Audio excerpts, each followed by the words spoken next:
Could she have her satellites more adjusted to like be able to tell them apart, not tell them apart? Should you always be guarded? Oh, we should always be guarded, Queen Sheba. First of all, I love your phrase, have our satellites. I think that's fantastic. To answer your questions, The Suffering Room is the second book. The third book will be the last one about Dr. Aaron Stein. I've written the last chapter of the third book.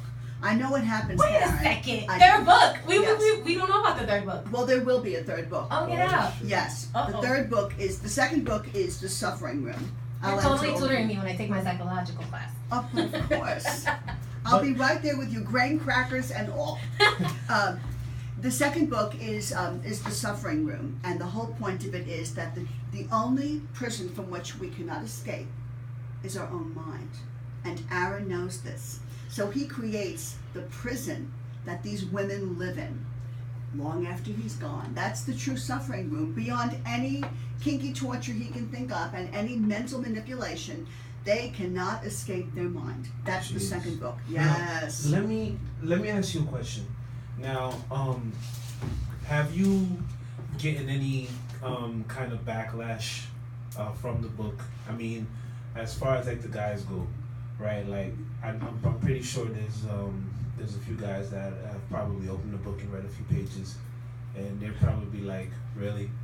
I mean, I'm sure women can be this way too. Women can be this way, but this is about Aaron Stein, right? This is about him being a savage. Man, Savage doesn't quite cook.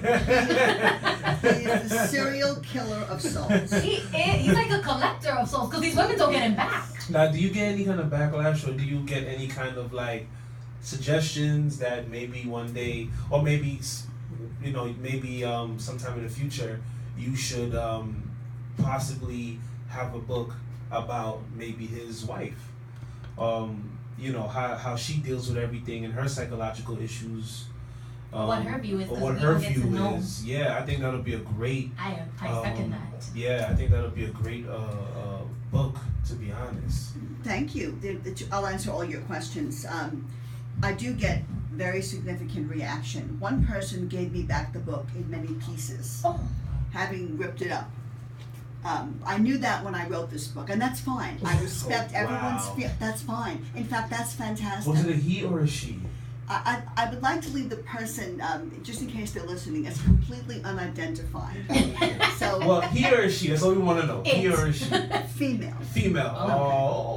That might have hit home. I think yes. I didn't mean to cut you off there. I think it does hit home with a lot of people. Every man who's read the book says to me, "Am I Aaron Stein?" And I say, "Oh, please don't flatter yourself. You're not Aaron Stein. Oh, shoot. Aaron Stein is a complete figment of my twisted imagination." Right. In the second book, when you do see what happens to him and how his life becomes a very public life, which will cause him, that's a bit of a spoiler, which will cause him to begin looking into what's happened to many of the women he encountered or targeted, shall we say. You're then going to find out what psychopaths do long term to their victim. There are so many various forms of post-traumatic stress syndrome that kick in here. You've got women who have depression, some commit suicide. Many of them have difficulty having any kind of intimate relationship, whether it be a sexual one or even an emotional one with anyone in the future. They develop all sorts of problems as a